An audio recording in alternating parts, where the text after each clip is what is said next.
is your land. Come seek an adventure at the old pirates, eh? Make the jump to light speed. 5, 4, 3, 2, 1, go! Hi, and welcome to another Disneyland Beat Update. I'm TC. And I'm Amy. Well, our favorite time of year has arrived, with 4 ride overlays, a variety of new foods and beverages, and lots of Halloween merchandise, entertainment, and decor. The parks feel like a completely different place this month. The Holiday Screams Fireworks Spectacular also launched on Friday the 1st. This is such a fun show with lots of great special effects and beloved villains, and it looks great as ever. There was one big difference from last year: no flamethrowers. Since the Fantasmic accident where our dragon caught on fire, there haven't been flamethrowers in Disney shows. But it's still a great show with wonderful fireworks and fun projections, and they do try and replace the fire with smoke effects, which adds a neat effect of its own. The Oogie Boogie Bash started September 5th, but even if you don't have tickets to the Halloween party, you should check out which days it's being held, as it makes a big impact on the resort as guests are funneled out of California Adventure by 6 p.m. But guests of the party can start mixing in with regular guests as early as 3 p.m., which makes for a super crowded experience. Once DCA starts getting overcrowded, and when the party starts, most guests are going to hop over to Disneyland, causing that park to become pretty overcrowded. So keep these dates in mind if your visits are flexible and you don't have to be at the resort on one of these dates. They mostly fall on Tuesdays, Thursdays, and Sundays through the end of October. That said, the new villains at the Bash look great. The terrifying Judge Doom showed up and dipped a tune in front of everybody, and Yokia fits in perfectly with the new San Fransokyo area. Otherwise, the Oogie Boogie Bash has similar offerings to previous years. Overall, Halloween at the Disneyland Resort is very similar to what it's been for many years, and that's good and bad. We do so love many of the offerings that come back year after year. We love the Halloween Tree, Plaza de Familia, Zocalo Park, Guardians of the Galaxy Monsters After Dark, and it's wonderful and notable these days that we have actual things for guests to see and experience that don't require an after-hours party ticket.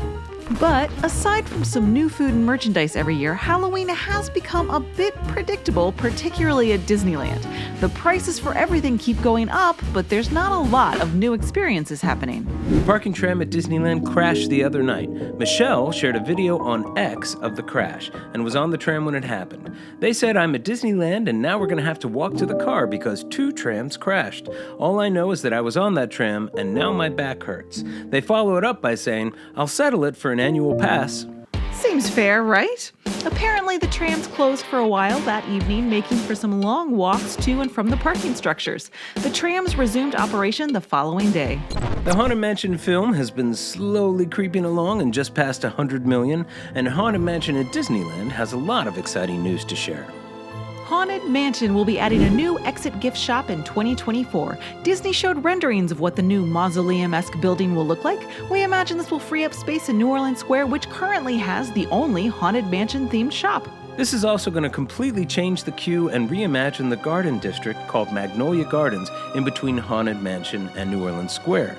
The area will more formally act as the extended queue for the ride, with 3 separate garden areas being created. One is themed after Madame Leota, one after Master Gracie, and one after the One-Eyed Cat. It looks like there will be some overflow seating available here too for Tiana's Palace, which will be much needed, we are sure. And finally, there's going to be some accessibility additions made with a new ADA elevator near the exit. We think this is great. We applaud Disney for fixing what can be a really crowded and uncomfortable experience for guests with mobility issues. Disney doesn't seem to be doing much for the 30th anniversary of Nightmare Before Christmas, but we can all ride the attraction inspired by it. Haunted Mansion Holiday was packed this last weekend as the overlay debuted for the 2023 season. Haunted Mansion Holiday is a perfect way to get into the Halloween spirit. There's a new gingerbread house that is a nod to the phantom seen in the open mausoleum in the graveyard. There's also a tiny tribute Disney park history buffs are gonna love. Raleigh Crump's terrifying Candleman, a nightmarish devil-shaped figure made of wax, has appeared. For the first time, the Candleman is inside Haunted Mansion. A small figure clearly based on Crump's concept art can be seen in the attic scene. Be sure to look to your left as your doom buggy moves through the attic. It's near the yellow and black tail of a giant snake leering behind a flickering candelabra. The addition of Candleman is almost certainly a tribute to Raleigh Crump, who passed away in March at the age of 93. He was the last living Imagineer who worked on the Haunted Mansion. Finally, concerning the mansion, Magic Key holders can get their hands on some free Haunted Mansion Magic Key holder collectible cards. Starting this week, there's going to be a set of 4 Haunted Mansion trading cards that will be released, 1 per week, and you can find them at Disneyana in Town Square. These cards are going to feature an iconic character from the mansion and a blurb about their creator. Speaking of free stuff, and Disney offers, Magic Key holders can get a Magic Band Plus free with any purchase starting September 1st, while supplies last, of course. The Magic Key Magic Bands have exclusive designs and light patterns, and they can be found at a handful of Magic Band exclusive shops in the parks, the hotels, as well as downtown Disney. Will Magic Band Plus catch on now that many Magic Key holders are proud owners of a free one? Maybe. It's a fun little add-on, but not any kind of game changer at the parks. But it's very interesting that Disney was willing to give them out as a gift with purchase. Hopefully, Disneyland is starting to realize that a lot of Disney's current troubles stem from the overpricing of nearly every service and add-on at the resort. Tiana's Palace opens this Thursday, September 7th. There's a lot of authentic New Orleans food on this menu. Beignets, gumbo, shrimp and grits, a beef po' boy, and a muffaletta sandwich, of course. We are really excited for this counter service location to open up again, but we are expecting big crowds for a while. Everyone is going to want to try this reworking of the old French market. San Fransokyo, the reworking of the Pacific Wharf eating area, has officially opened. While some aspects of the new Big Hero 6 theme Miniland have been slowly revealed for weeks now, the Baymax and Friends meet and greet, shop, and new menu at the Antcast Cafe all opened in time for the big day. Some of the visual highlights are the fish-shaped turbines, which, in the land's backstory, power the entire land. Both Rita's Blenders and Ghirardelli Ice Cream have a new fish turbine and sign. And the San Fransokyo Makers Market has opened as well. Currently offers a very limited supply of tech and Baymax-themed merchandise, so much so that some of the shelves are filled with spider bots from Avengers Campus. But the big hit of the land is Baymax. The line to see him stretched all the way into Cars Land. The costume is cute and very successful. It's a really fun meet and greet. The quote-unquote new restaurant to open was the Antcast Cafe, which is basically still the old Pacific Wharf Cafe, with some new menu items and a very minimal amount of new decor. Disney could have done much more here. The San Fransokyo Bridge looks pretty from afar, but up close you can see that it's a mess. The suspension cables seem tiny and out of scale, and there are a lot of little gaps and sloppy construction that's a bit unusual for Disney to put out there. Overall, though, the Big Hero 6 theme for the land is effective. Yes, this is an incredibly cheap overlay, but it mostly works. They took an area with no Disney theme and they gave it one, and there's lots of fun little details to discover. The real problem is lack of capacity for all the folks who want to try out the new food.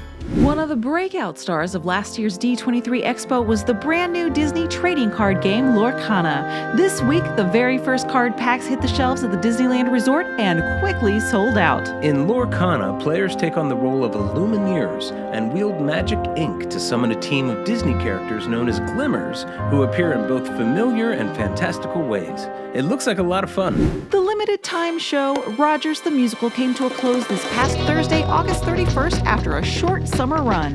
When the park opened for the Halloween season the next day, there was a mysterious new message on the Hyperion's marquee. That's the thing about endings, they can be rewritten.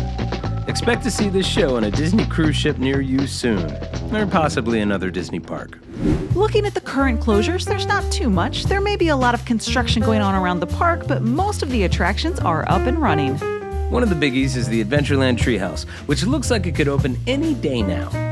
From what we can tell, Disney is working on the final touches of the water wheel system that will pump water through the walkthrough. Expect to hear about an opening day very soon. Splash Mountain looks much like it has for the past couple of weeks, and construction continues on Tiana's Bayou Adventure. The Sorcerer's Workshop is currently closed, but it reopens September 7th. We don't know if any changes have been made, but we're just thinking it's some maintenance that was done. Over at DCA, the Smoothie Stand Schmoozies reopened September 8th after a little refurb. We love this place. Incredible drinks. And the beautiful Golden Zephyr is closed for maintenance through September 28th, reopening on the 29th. That's not too bad for this next week, but there are a few upcoming refurbishments in the schedule you'll want to know about. Sailing ship Columbia closes September 11th through the 14th, and the Mark Twain Riverboat goes down right after, September 17th for an undetermined amount of time. Shouldn't be more than a few weeks, though. Right along with that, the Golden Horseshoe will close for refurbishment September 12th through the 16th. Just a short closure for this historic stage. The one that's going to hurt the most, without a doubt, is the closure of Space Mountain starting September 18th. We don't know how long it's going to be down or what the reason is for the closure, but we hope it's not down for long. Personally, I hope they bring back Ghost Galaxy. And with that spooky thought, that's it for today. Thanks so much. Smash that like button or subscribe if you're new. And be sure to hit the bell so you get notifications on when we put out new videos. May the light in the firehouse window always shine brightly. And may your dreams always come true. See you real soon, Mouseketeers.